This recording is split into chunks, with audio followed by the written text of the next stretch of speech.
Hello students, now we will discuss about the new topic, that is refraction at a spherical surface. Now to discuss the spherical surface, we have to consider some assumptions to drive that relation. The assumption, number one assumption, that the aperture of that spherical surface should be very small, means small aperture surface should be used here. And point number two is the angle made by this incident ray and refracted ray, that should be also a small angles, and the object which is placed on the principal axis, the point object should be considered here. So these are the three assumptions, and on the behalf of these three assumptions, we have to drive the relations for the U, R, V and refractive index of the material of the medium. Now we have to consider here x, p, y. This is the x, p, y, and x, p, y is a spherical surface. This is p, and draw a principal axis here. This is the principal axis passing through here, and consider a point object O here. So when the ray is incident OA on this spherical surface, it makes an angle I with this normal n dash, which cut the principal axis at the point n dash, and the refracted ray AI, which bends towards the normal, intersect the I on the principal axis. Now the distance of the object from this optic center, that is equal to U, distance of the image from the optic center equal to V, and distance of the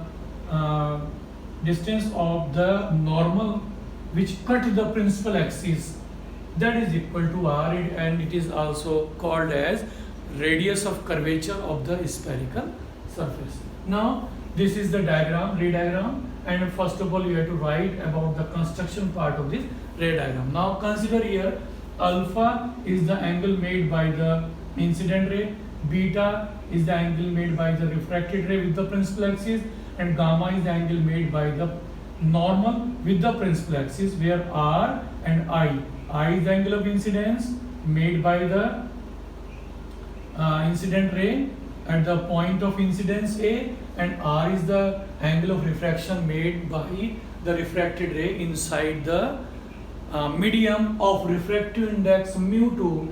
Here the object is placed in air of refractive index mu1. So mu1, mu2 are the refractive index of the air, and medium here is said the medium is glass. Now to drive the relation here, first of all we have to draw the perpendicular from point A on the principal axis. So this is the perpendicular drawn here. Say it's a perpendicular AC. AC perpendicular, that is equal to AC, and AC is perpendicular to the principal axis, but C point is very close to P, so we have to write here AP is perpendicular to the principal axis. So we have to consider here, because C point it is very close to point P due to the small aperture. So whenever the point C will come in the triangle, we have to replace by the P in every situation. Now in triangle OAN, first of all, in triangle OA and dash, in this triangle, angle I, this is the exterior angle I, it is equal to alpha plus gamma. This alpha plus gamma, that is equal to the exterior angle I. Now when the angles are very small, the angles can be replaced by their tangents, because we have to already consider here in the assumption. So it is equal to 10 alpha plus 10 gamma. Now write the value of the 10 alpha and 10 gamma from the triangle. So 10 alpha in the triangle OAC means we have to write OAP, because C is very close to P. So that is equal to AP perpendicular upon base, and base is OP, plus gamma tan gamma equal to AC upon PM. So we have to write here AP upon P and dash. This is equal to I, equation number 1. Similarly, in triangle AI and dash,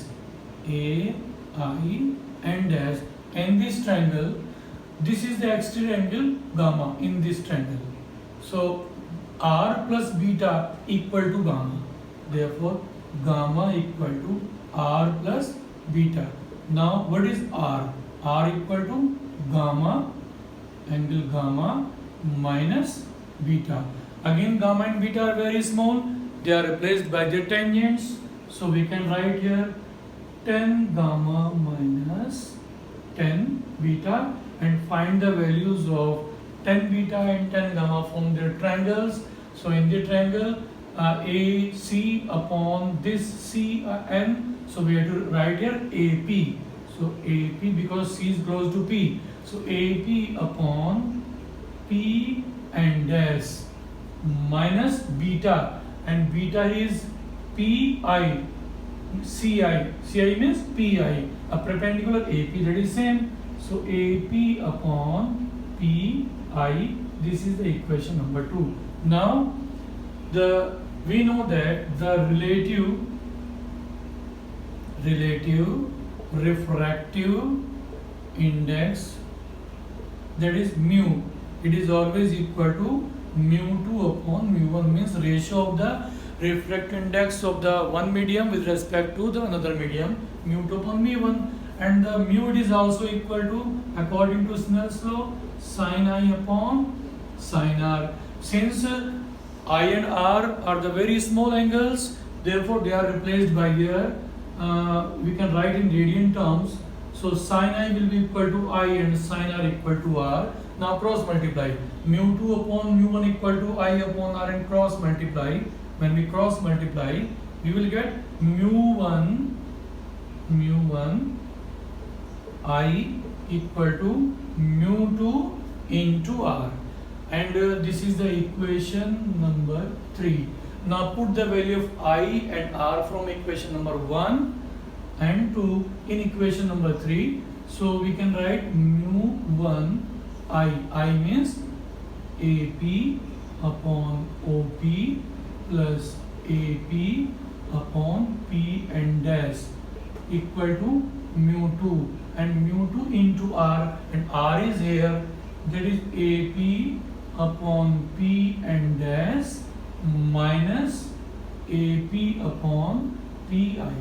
Now put the values of I from this equation and R from this equation in this equation. Now we will get the relation. Now you can see here AP is taken common on both the sides and cancel out. So when we taking common and cancel out, the result will be mu1 1 upon OP plus 1 upon P and dash equal to mu2 1 upon P and dash minus 1 upon PI. So after taking common and cancel out, we will get the result like this, and after that we have to put the values of OP, P and dash and PI according to the new sign convention. And when we use the new sign convention, and after putting the value in the given expression, then we can find the relation in between the refractive index, distance of the object, distance of the image, and radius of curvature. So according to new sign convention, OP here, so OP it is equal to taken as minus U, it is taken as minus U, and the value of P and dash, so P and dash, this is equal to radius of curvature in the right side, so it is plus R, and the distance PI, that is equal to plus V, because both are in the direction of the motion of the straight ray, and this is opposite to the direction of motion. of the ray, therefore it is taken as negative and these are taken as positive according to the new sign convention. Now put this value in this expression. So we will get mu1 1 upon OP. OP means minus u and plus 1 upon P and dash means 1 upon plus R equal to, in the second bracket, that is mu2. So mu2 1 upon P and dash means plus R minus Pi. Pi means plus V. Now simplify, put multiplied by mu1 and mu2 in the bracket. So we will get mu1 upon u with negative sign plus mu1 upon r. Mu1 upon r, it is equal to mu2 upon r minus mu2 upon v. So write the r in the right side and v in the left side. So we can write here minus mu1 upon u and minus will be here positive. So mu2 upon v equal to mu2 upon r, and this will be in the other side, that is mu minus mu1 upon r. So r is taking LCM, so we will get mu2 minus mu1 upon r equal to minus mu1 upon u plus mu2 upon v. Now this is the expression for the having the relation between the mu1, mu2, v, u and r. So this is the expression for the spherical surface. So when the ray is refracted on the spherical surface, so it obeys that rule, and according to that rule, the formula will be minus mu1 upon u plus mu2 upon v is equal to mu2 minus mu1 upon r. So this is the very important formula. Okay, and after that the next topic we will discuss in the next video. Thank you.